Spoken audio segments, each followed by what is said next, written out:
Last night, I talked to a lot of people who believe that Vice President Chiwenga gave a signal about 31st March. And we need to take a look onto this video and understand the meaning of it. This data you won't go anywhere.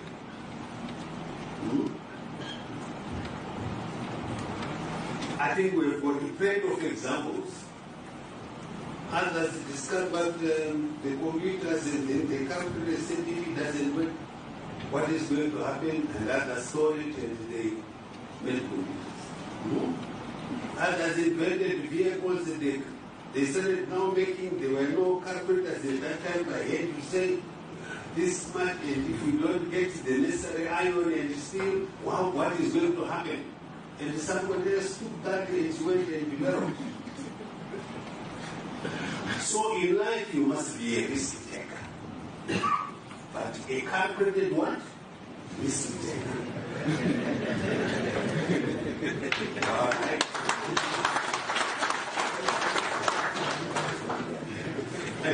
I'm not just saying take risks, but it must be well.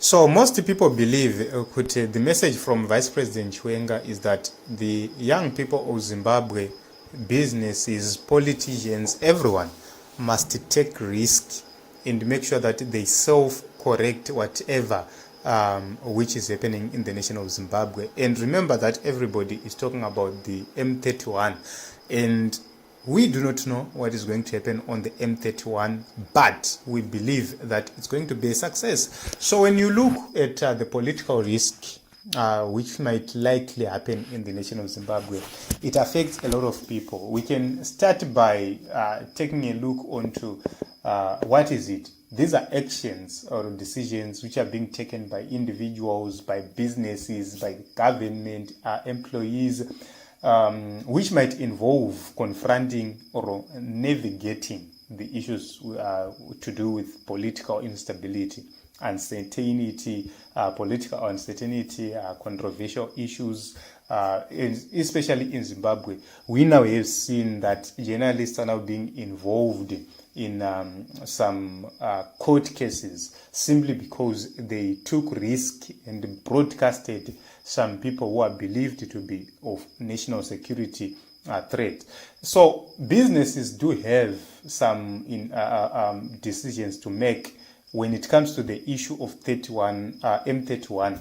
They do have some decisions to make. It's either they're going to open and risk being looted, it's either they're going to be closed, or they're going to participate by giving people water, by giving people refreshments, or by helping people with transportation whatsoever. So that is risk which businesses might take, with consequences on both ends. If they participate and the M31 flops, it means those businesses who participate are going to face a difficult moment. If they choose to open and the M31 becomes a success, they are risking to be looted.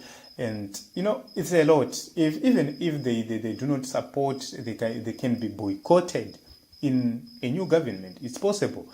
So you can actually see that this is a lot. There is a lot for businesses to reconsider, to look into, but they will need to take risk because remember, they also need survival. And the political environment in Zimbabwe has made it difficult for businesses to survive. It's hostile to businesses. Then we are looking at the people who are involved in political activism. Remember, you are a political activist, you are speaking against ZANU-PF, you are heavily criticizing the government. You risk being arrested, you risk being followed, you risk being attacked, being killed.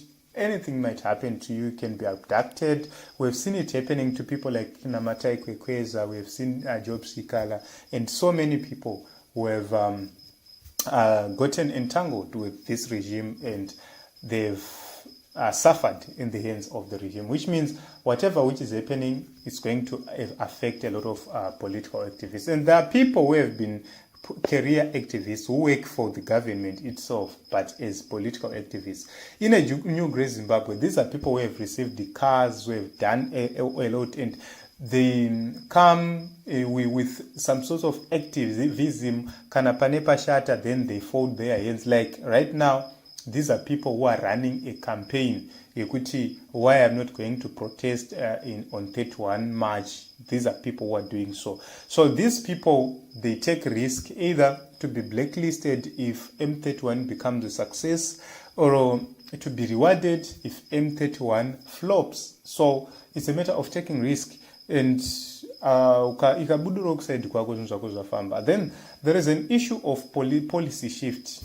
When we are doing whatever which is happening in the nation of Zimbabwe, there is a great probability that we are going to have a robust policy shift. And for those who have been living through corrupt means, through informal means, it's most likely that they are going to lose the most, because if banks starts to function so well, you are going to see money changers losing. If the economy starts to function so well, you are going to see some people who have benefited from corruption at the borders, they will lose a lot. So all those people, whatever which way, the risk which is going to be taken right there, it carries a lot of weight. So sometimes the risk is necessary because it's going to put all the people who have been destroying this economy into a quagmire. And I agree. So there is also an issue of electoral risk. It's either you participate on M31 or you fold your hands. If you fold your hands, you risk then not having elections at all. You risk having a country which is a completely one-party state, captured and being ruled like a kingdom, with no elections, with no democracy whatsoever, where the leader decides who becomes who. Then if the M31 then proceeds then and it becomes a success, you have won. So you can actually see that it's a very, very tight situation. Then there is an issue of corruption and governance. If you risk right now and participate in the M31 agenda, what it means is you are going to have corruption ended, bad governance ended. Given that you are given a leader like President Nelson Chamisa, automatically you are going to have corruption reduced, bad governance reduced. But if you don't participate, then you risk being in a government which continues with corruption, with bad governance, whatsoever, which is going to happen. So you can actually see that VP Chiwenga might be giving a signal to say whoever invented anything, even an aeroplane, was risking kuti hatisuziva kuti zvinhu zvichapemira sei, taisa mari tadi what is going to be the end. So no one knows tomorrow. No one knows what is going to happen next. You will be speaking today and tomorrow you will be dead, you will be arrested, you will be anything might happen. So even those who are planning this protest, no one knows if they are going to be alive. They don't even know if the regime is going to fight back, lives are going to be lost. No one knows. So it's uncertain. That is the reason why there is the word risk. And the risk, ukaitora, in a positive side, in a negative side, which means